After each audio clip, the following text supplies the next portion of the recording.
Hello दोस्तों, आप लोग कैसे हैं। आप लोगों का स्वागत है एस आर्ट लर्निंग में। इस चैनल के माध्यम से आप लोगों को डेली डिक्टेशन और आउटलाइन दोनों प्रोवाइड किया जाता है। और इस चैनल पर दो डिक्टेशन बोला जाता है, एक दैनिक जागरण का और एक हिंदुस्तान का। दैनिक जागरण का स्पीड रहता है 40 और 80, और हिंदुस्तान का रहता है 70, 80 और 90। यदि इसका पीडीएफ चाहिए तो हमारे टेलीग्राम चैनल से जुड़ सकते हैं आप लोग, वहाँ से पीडीएफ ले सकते हैं। तो स्टार्ट करते हैं दैनिक जागरण का। 40 वर्ड प्रति मिनट स्टार्ट होगा 5 सेकंड बाद।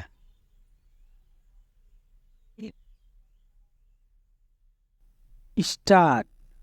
कारगिल विजय दिवस के अवसर पर भारतीय सेना की रणबांकुरों और बलिदानियों का स्मरण करते हुए प्रधानमंत्री नरेंद्र मोदी की ओर से सीधे सीधे पाकिस्तान का नाम लेकर यह जो दो टूक ढंग से कहा गया कि आतंक के आकाओं के नापाक मंसूबों को सफल नहीं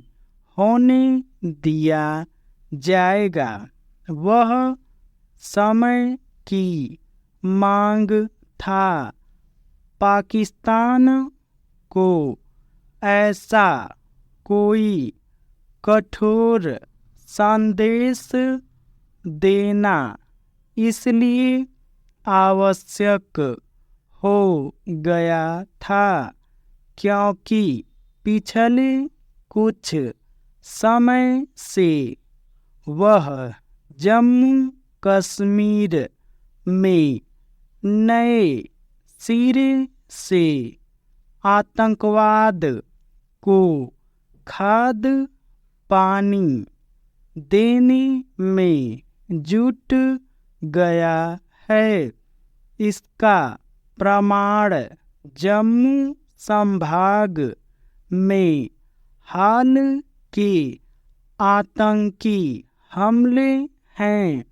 इन मामलों में भारतीय सेना को जो क्षति उठानी पड़ी है उसकी अनदेखी नहीं की जानी चाहिए।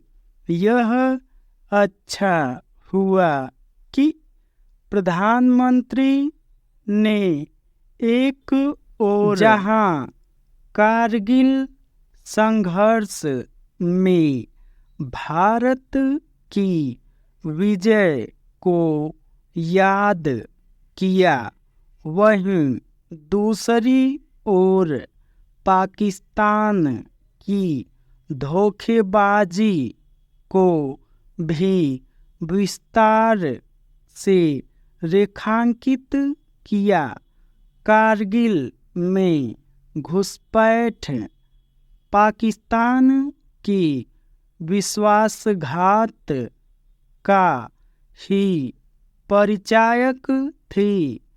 कारगिल में भारतीय सेना ने पाकिस्तान को न केवल धूल चटाई थी बल्कि अपनी कूटनीति से विश्व स्तर पर उसे शर्मसार भी किया था। लेकिन यह मानने के पर्याप्त कारण हैं कि उसने अपनी पराजय और शर्मिंदगी से कोई सबक नहीं सीखा। पाकिस्तान ने भारत को धोखा देने की अपनी नीति का परित्याग अभी भी नहीं किया है। वह न तो भारत से व्यापार कर रहा है और न ही उच्चायुक्त स्तर की संबंध बहाल कर रहा है, लेकिन यह चाह रहा है कि भारतीय क्रिकेट टीम चैंपियंस ट्रॉफी खेलने उसके यहाँ आए। इस चाहत का कोई अर्थ नहीं। सच्चाई यह है कि वह भारत से संबंध सुधारने का इच्छुक नहीं और दुनिया को भरमाने के लिए दोस्ती कायम करने का दिखावा कर रहा है। धोखेबाज पाकिस्तान से सतर्क रहने में ही समझदारी है। वह भले ही आर्थिक रूप से बदहाल हो, लेकिन भारत के लिए खतरा बने। आतंकी समूहों को पालने पोसने का काम पहले की तरह ही कर रहा है।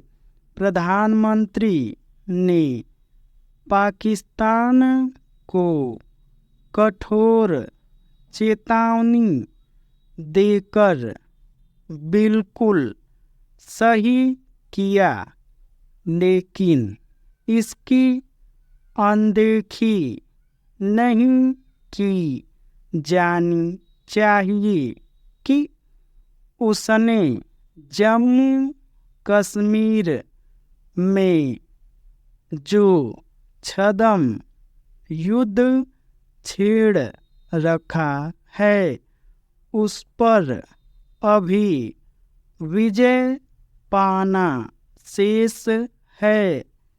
यह समझा जाना चाहिए कि पाकिस्तान जम्मू कश्मीर में आतंकवाद फैलाने से तब तक बाज आने वाला नहीं है जब तक उसे इसकी कीमत नहीं चुकानी पड़ती। पाकिस्तान आतंकियों को प्रशिक्षित कर भारत में उनकी घुसपैठ करने की अपनी हरकतें इसलिए जारी रखे हैं क्योंकि उसे उसके किए की उचित सजा नहीं दी जा रही है।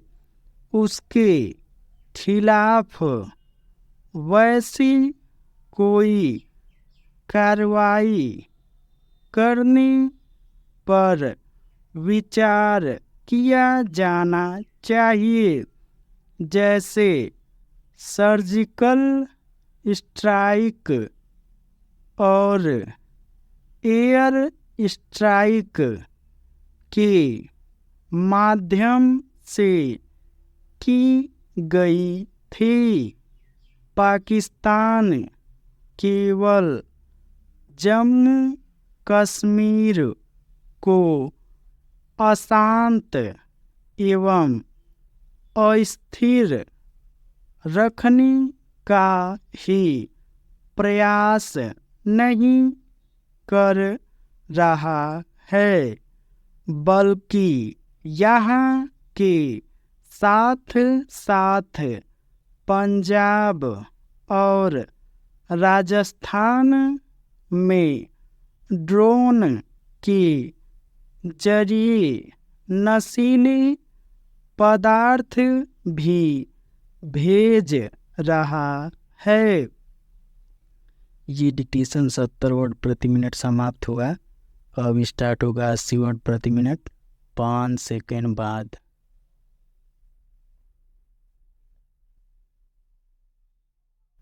स्टार्ट।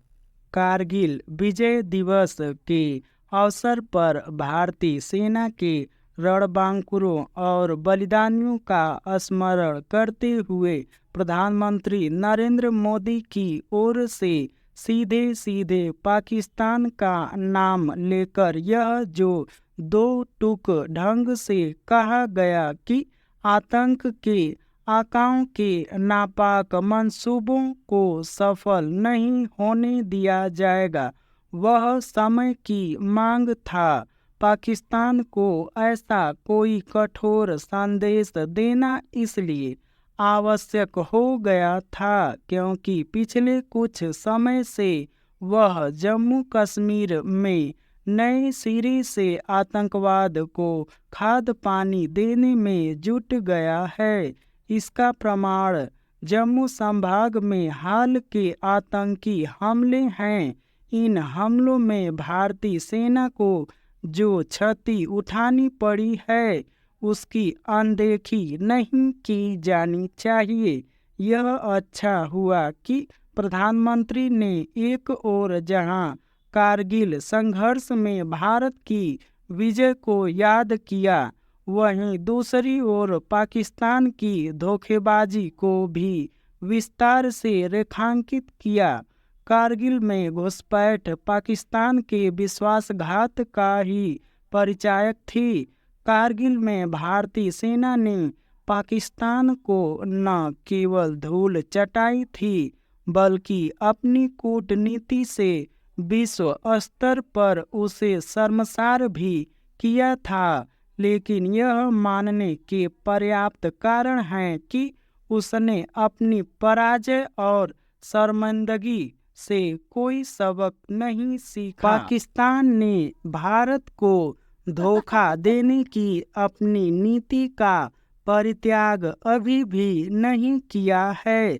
वह न तो भारत से व्यापार कर रहा है और न ही उच्चायुक्त स्तर के संबंध बहाल कर रहा है, लेकिन यह चाह रहा है कि भारतीय क्रिकेट टीम चैंपियंस ट्रॉफी खेलने उसके यहाँ आए।